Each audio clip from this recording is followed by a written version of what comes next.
Bonjour à tous et à toutes, je suis ravie de vous retrouver aujourd'hui en vidéo pour vous présenter mon troisième pour lecture pour le mois de juillet. Aujourd'hui j'ai du coup 3 romans ainsi que 2 titres graphiques, 2 séries graphiques à vous présenter. Je vous parlerai tout d'abord de La nuit des labyrinthes par Sabrina Calvo, publiée aux éditions Mnemos. Ensuite ce sera au tour de Idealis, la première partie à la lueur d'une étoile inconnue par Christopher Paolini. Et côté roman, je terminerai du coup avec Autobiographie par Christina Loren. Côté graphique, j'ai donc à vous présenter tout d'abord l'énorme roman graphique Chinese Queer. Et puis je vous donnerai également mon avis sur les 2 tomes de Où sont passés les grands jours. Du coup, je vais démarrer tout de suite avec La nuit des labyrinthes par Sabrina Calvo, donc c'est aux éditions Mnemos. C'est pas forcément le livre le plus facile à vous présenter, à vous résumer. Déjà pour commencer, ce livre c'est une sorte de suite à un livre qui s'appelle Délius, une chanson d'été.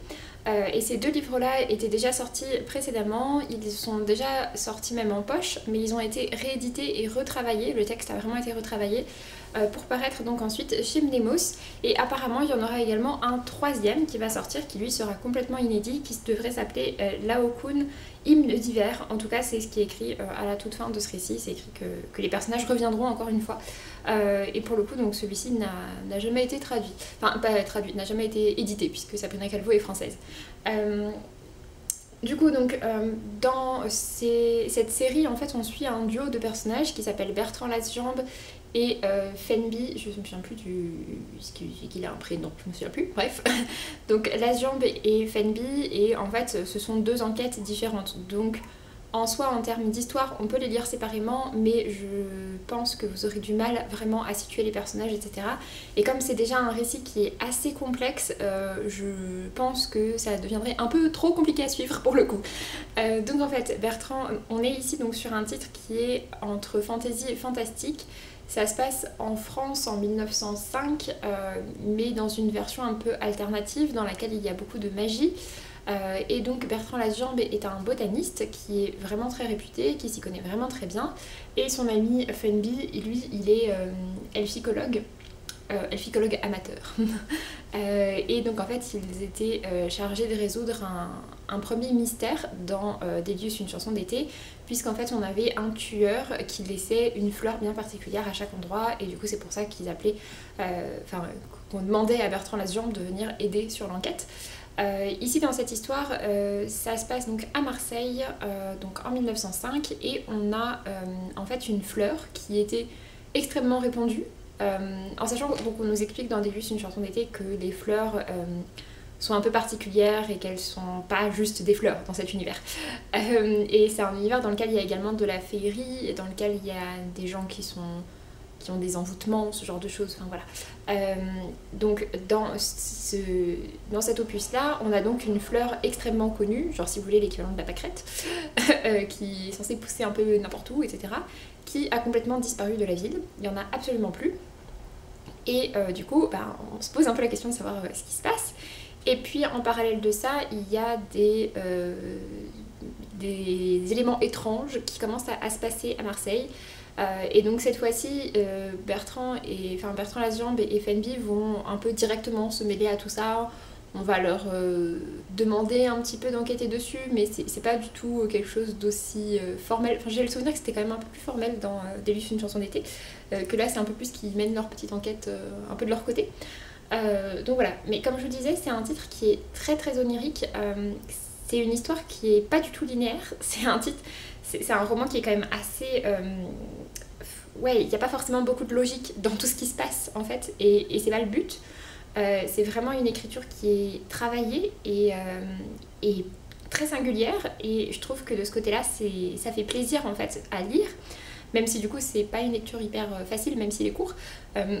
Mais voilà, c'est une écriture qui est vraiment particulière. Par contre, c'est vrai qu'il y a quand même une ambiance un peu floue. Il y a un côté onirique et en même temps très sombre. Comme je disais, voilà, il n'y a pas forcément beaucoup de logique, etc. Les personnages m'ont à nouveau plu. Mais ce tome-ci m'a quand même plus perdu, et je l'ai trouvé encore moins linéaire que Délius. C'est-à-dire que dans Délius, en fait, il y a 1 ou 2 passages où je me souviens particulièrement que j'étais un peu larguée. Et là, ici, c'était pas un ou deux passages, c'était une bonne partie du roman quand même, qui est plus sur ce ton-là, où c'est beaucoup plus difficile à suivre, je trouve. Donc voilà, c'est pas forcément des titres que je recommande à tout le monde. Si vous cherchez quelque chose vraiment avec un style particulier et que vous êtes déjà plutôt habitué à lire de l'imaginaire adulte qui n'est pas forcément très en lien, très en prise avec le réel, ça peut vous intéresser, mais voilà, c'est quelque chose quand même d'assez particulier.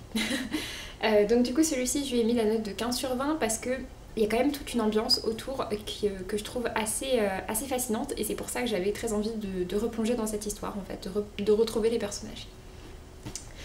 Ensuite, j'ai donc lu Idéalis par Christopher Paolini, c'est aux éditions Bayard et le premier tome s'appelle À la lueur d'une étoile inconnue. La deuxième partie sort le 15 septembre si je vous dis pas de bêtises, donc ça arrivera tout bientôt. En anglais c'est un seul roman il me semble, mais vu la taille déjà du premier tome en français qui fait déjà 820 pages avec les annexes, il y a quasiment 50 pages d'annexes hein, quand même. Voilà, du coup ce sera en deux parties en français. Alors après donc il est assez long mais la police d'écriture est pas non plus enfin c'est quand même assez aéré, et donc effectivement il y a beaucoup d'annexes. Pour ce roman là je vous dirais que c'est un mélange entre le film Arrival, donc Premier Contact, et Skyward de Brandon Sanderson qui est sorti récemment. En fait, dans cette histoire, on suit du coup l'histoire de Kira Navarez, et Kira Navarez alors je crois qu'elle est biologiste au départ, qui travaille du coup sur un vaisseau qui est chargé d'explorer différentes planètes, etc. Notamment des endroits qu'on ne connaît pas, des planètes qui ne sont pas forcément habitées, etc.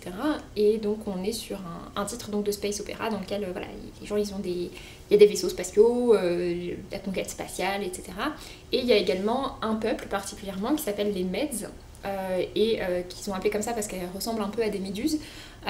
Et en fait les Meds sont en quelque sorte leurs ennemis puisqu'ils les attaquent et en général voilà, ça se passe pas très bien.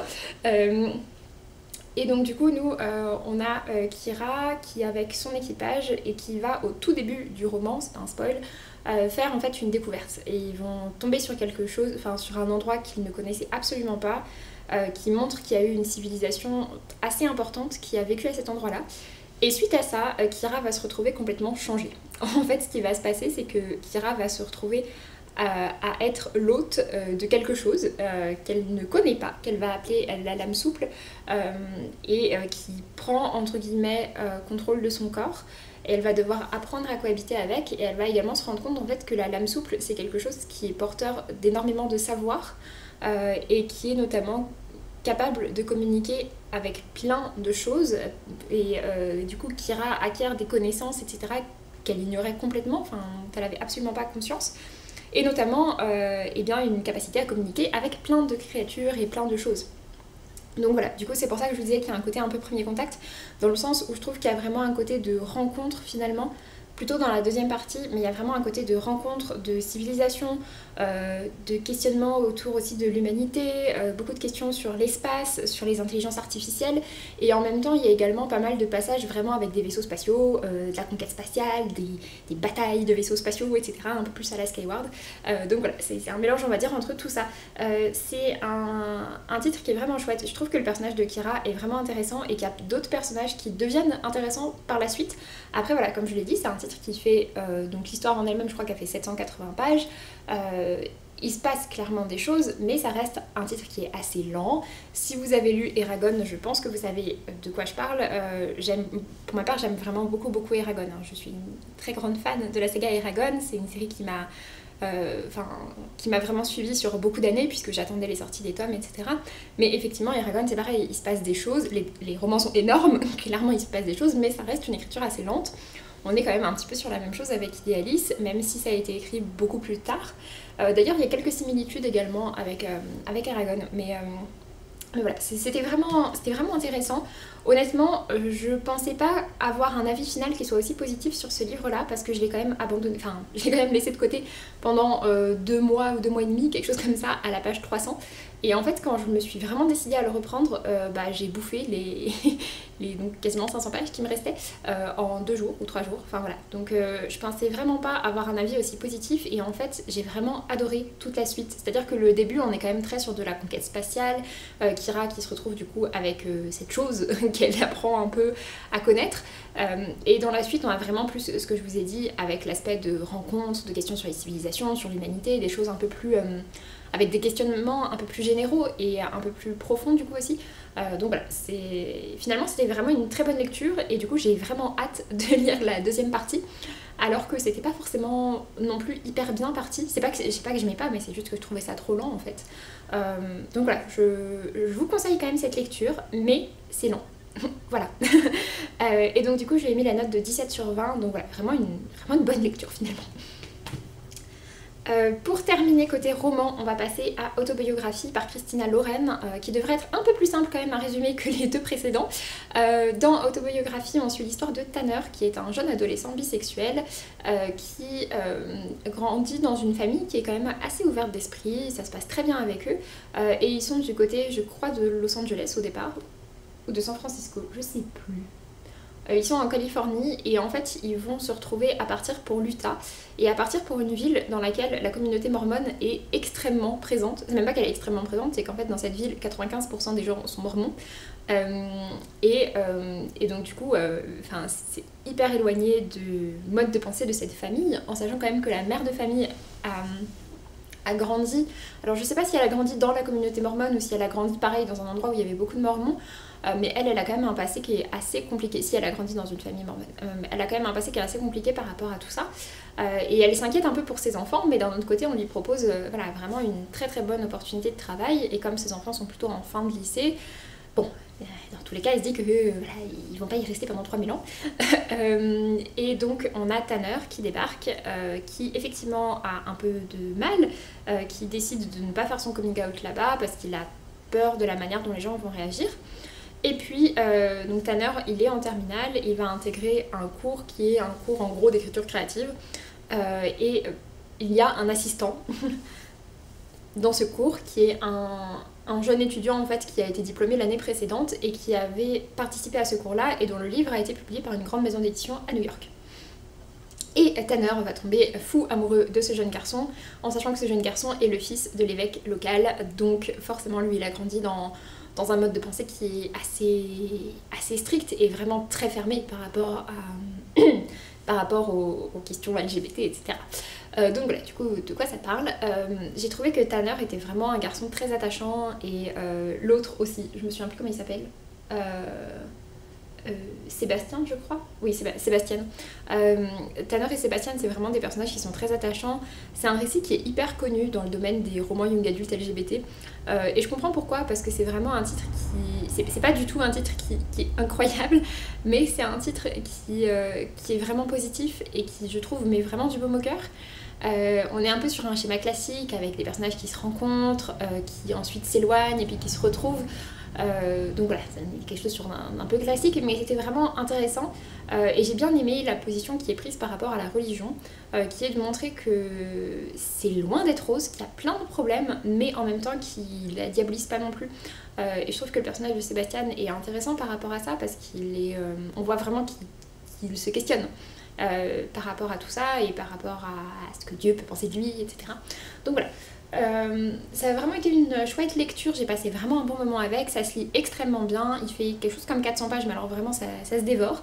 Donc voilà, j'ai passé un bon moment avec, c'est pas le roman révolutionnaire, mais c'était très sympa et c'est plutôt positif comme histoire, donc ça fait du bien. Et du coup, je lui ai mis la note de 16/20.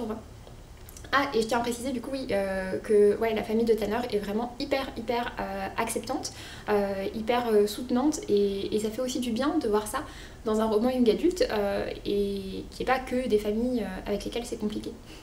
Voilà.